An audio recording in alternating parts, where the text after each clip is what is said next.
Guys, and welcome back to the channel. So I gotta warn you, before you watch this video, be prepared to get pissed. Check this out.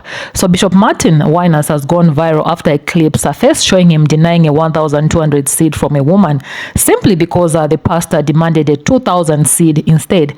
I had to put my wig on this for this one because honestly, these types of pastors, they are exactly why I'm not going to church anymore. Bishops like this are embarrassing to black churches all around the world.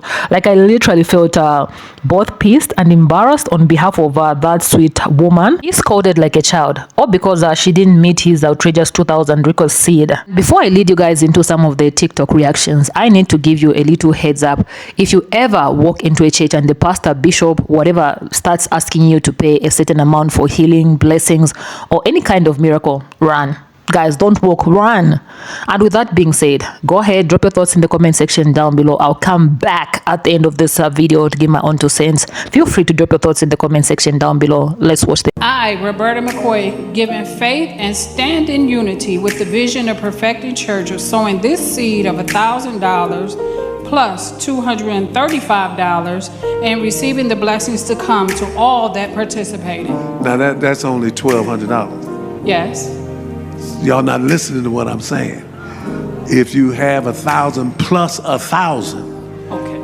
Well, I'm gonna work on the other 800. Well, that ain't what I asked you to do. That beautiful old sweet woman in this economy walked up to that altar and gave 1,200 of her dollars. And that pastor looked right back at her and said, "That ain't what I told you. That ain't what I said. I said if you got 1,000 plus 1,000. That's what I said." That man ain't say thank you. That say that he ain't say, well, at least I appreciate this. We'll do better next time. He gave her straight attitude and said, I need 2,000 from everybody that walk up here, or don't walk up here. Don't come up here if you ain't got 2,000 cash, huh? And she laughed and just said, oh, well, I work on the other 800. I just wanted to give something. The congregation laughed when the pastor said that. Yeah, you better do what pastor said. He said 2,000. Them tickets to get in heaven is expensive, man. Gee. Bishop Marvin Winas, listen, we would have had that church rocking, okay? We would have rocked the roof off of it. It's a leak in this old building, and my soul had got to move. We would have been moving up in that church. You could go ahead to the drums. They ain't even got to come in. Because the way I would have used that mic in your head like it was a drum set, you tell me that my $1,200 check not good enough, I should have gave 2,000. Listen, don't even worry about cashing it, okay? Because it's finna bounce. Y'all got to start letting these preachers talk to y'all any kind of way. Because you tell me that I should have gave you $2,000. Alright, bet. Listen, I'm about to give you 2,000 reasons. Tell everybody in this church that. Then the lady didn't even take her check back. And she better than me. Because listen, the way I would have snatched my check up out his hands, when I tell y'all we would have been in that church, he would have got a praise break like he never got a praise break before, honey. I'm telling y'all, these preachers, bishops, whoever, listen, y'all got to stop thinking that just because you in that pulpit that you could talk to anybody any kind of way. Because you will get snatched up out that pulpit. Tell Sister Charlene to let me hold that tambourine real quick. I'm about to show you. You up here begging me to give you $1,000 plus $1,000.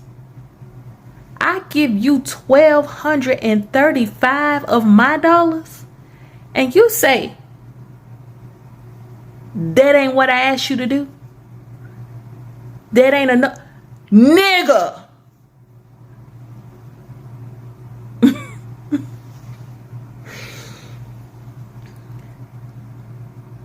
The way I would have snatched that microphone and my money back, took that microphone and said, everybody, let's get the fuck out of here. This nigga is crazy. Because you the one begging, not me. You the one asking for my money. What have you given me, sir? I don't care what family you came from, how many records you done made. You're begging for my money today. See, this is why y'all have lost people at the church. Because y'all are crazy. Y'all have lost y'all fucking mind. So much to say about this, but all I can think of is false prophet and Marvin Winas. You straight up trash, bro. you straight up trash for this. And I mean this from the bottom of my heart. And for you to still take that money begrudgingly, with attitude, in this type of economy, people getting laid off left to right, don't know how they gonna keep their house, don't know how they gonna keep their car in their driveway, and you have the audacity, you have the unmitigated gall to be mad at a $1,200 tithe instead of a $2,000 tithe. Bro, you straight up trash. Mark 12 verse 41 through 44, it emphasizes how God looks at the heart of the giver, not the amount. And for you to ridicule that woman over the amount, it shows how much of a false prophet you are, how much you love money more than mercy. And I'm disappointed in you, but I'm disappointed in that lady that allowed you to do that. See, that couldn't have been my mama, my aunt, my grandma, great-grandma, women in my family. They would have snatched that check out your hand so fast that you would have had all kind of paper cuts in your hand. Walked out and you'd never see them again. But to have that type of attitude in this type of economy and take money begrudgingly, you got to realize the indoctrination is so real that even when that woman got disrespected, did y'all see how she laughed it off and chuckled it off? And it also disappointed me even more because that young boy that was standing next to her, I don't know if it was her child, grandbaby, whatever, but that's an indoctrination for him. To have a front row seat of that level of disrespect from a false prophet. But now that little boy, that baby, he thinks it's okay. He thinks that's normal. I rebuke that. But yeah, bro, you straight up trash. All the Bishop Marvin Winas, come on to the front. Come on to the front. Because that $1,235 that lady gave you, you should have been happy with it. And if I was her, I would have said, you better make it work. You better make it work. Because if Jesus fed the people with 2 fish and 5 loaves of bread, that money she gave you was enough. That lady donated from her heart. And in times like these, you should have been happy with anything. I would have got my envelope so fast and walked out. He up there talk about 1,000 plus 1,000. No, me calling my bank saying, cancel that check. I can't imagine giving my money that I worked hard for to somebody just for them to just disrespect me because it's not enough. The way that it just felt like this lady got belittled for not giving $2,000 is crazy. All right, so let's add some context. So this pastor said the reason that he was angry is because he only called up the people who have $2,000 to give. They're doing it in sections. What he was trying to do he was trying to keep it organized, right? So right now it's the $2,000. The next people who are supposed to stand up are supposed to be the people who are able to give $1,000, and then $500, and then less and less and less. All right, cool. I get that. But I don't. To me, it seemed like he created a tier system of who's most blessed by who's giving the most money. So he's putting everybody in different groups. So then you can look around and see, oh, we gave the most amount of money, so we're highly favored and we're going to get much more blessings from Sky Daddy. Imagine you're part of the group of people in that congregation who wasn't really able to give that much. So then you're being sectioned off to a different part of the church. You're looking at the people who are doing a lot more and you feel shame that you're not on that side with them. I knew this guy who went to this church where they expected you to pay or tithe $20 every single time you pull up. They would have service 3 times within one day, and they would have service multiple days throughout the week. Mind you, this guy didn't even have a job, so he was really giving his last to these people. And the way that they were able to just brainwash him and shame him into giving. I remember he was telling me how, like, you know, the people behind the pastors, they would go out and give their own money into the bucket just to make people be like, look, if we're able to give our money, you guys should be able to give your money too. And in my mind, I'm like, well, of course, they're probably getting paid as well. That same money that they put inside that bucket, they're probably getting 10 times back, including that $20 that they used to put in that bucket, tricking you guys to give your last. When this guy finally ran out of money, that church ran out of patience with him. The way that he's using people who are able to give more as a shining example of what he's looking for in everyone else within his congregation just feels evil to me, because it's like these people are literally giving you what they can, and sometimes they're giving you more than what they have. I, Charlene Sutton, give in faith and stand in unity with the vision of Perfecting Church of sowing this seed of $1,000 plus one of $1,500 and receiving the blessings to come to all that participated. Now, how did you get that extra $1,000? It came from a family in South Carolina. The last $100, my goal was $1,500. After I went past $1,300, I said I know the Lord can get $500, $200 more dollars, and he did. Isn't that wonderful? That's all I'm saying. Is it me, or is there like a trend going on of pastors who are also gospel singers milking money from their congregations? Because didn't this just happen like 6 months ago? Ushers, close the doors. Close the doors. Close the doors. There's 1,000 of you tonight, and those that are watching, it's 1,000 that's watching online. If I get 1,000 online to give this, if I get 1,000 in the sanctuary to give this, that's $40,000 tonight. Now, everyone up here, I need everyone standing up here with us, with me, to plant a seed of $100. It costs to sit up here. Even if you're giving tangibly, just put your hand on take your phone and stick it on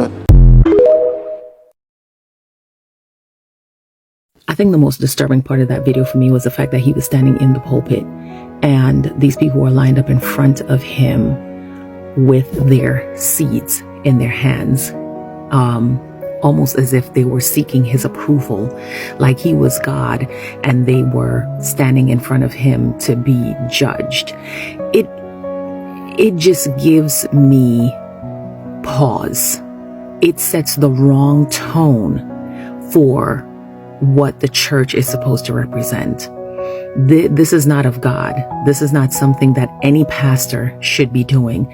No one should be put on spot to bring their gifts and lay it down before the pastor. There is nothing in scripture that okays this. And it's time for people to stop lazily serving God and actually read the scriptures for yourselves. I would have snatched that envelope right out of his hand. In today's economy, somebody hands the church $1,200 and he's like, oh, well, I said $2,000. Y'all need to stop going to these churches. Matthew 18 verse 20, when there is one or two gathered in my name, I am there. You don't have to go to church. There is no Bible verse that says that you must go to church, that you must hand them your hard-earned money. No Bible verse that says that. These pastors are a scam. Tax-free business is what the church is. Man, I would have snatched that junk up so quick and left this church and went to another church and gave it to a church that actually was grateful. This man's net worth is $5 million. Yeah, you gonna sit there and rebuke a woman for giving you $1,200 in today's economy, where we're struggling to pay rent and buy groceries. You got $5 million. Even if you wanted to stay Christian, which I still to this day do not understand because that is the colonizer's religion. But whatever. If you want to be Christian, that's fine. But stop giving these pastors your money. Especially pastors that have net worths of millions of dollars, begging their congregation to come up with these seed money so that you can get blessings. You don't need money to get blessings. And you don't need money to get your prayers answered. This is insane. I would have snatched that junk up so quick and did a beeline to the parking lot. You got me all the way fucked up. Oh, my people, come on. And then she said, I'm going to work on the $800. No, you better not. You better not. Oh, it's too. I just woke up. Anybody can get it today. I'm in a mood. What the hell? Make sure you join the Discord. We talk about music, sports, everything in between. If you have any issues, join and DM me. Let me know. I'll get you in there. Now, this is Marvin Winas pressing this lady because she did not give him $2,000 in tithes. She gave him $1,200 in tithes. Bro, what J. Cole said, Granny broke because she always giving bread to the church. I'm not gonna lie, that lady should have snatched that check back so fast, bro. What? Like, what are we doing, bro? We have to stop this religious grifting. Who was the person last time that did this? Was it Marvin Sapp that I made that video about? And then my church going folks hopped in my comments all angry trying to get at me because thinking they could recite more Bible verses than me and whatnot. Thinking that bro, this is grifting, bro. This is legit grifting. This is you trying to take money from people who seem like they don't even have it like that in the name of the Lord, bro. That is so disrespectful.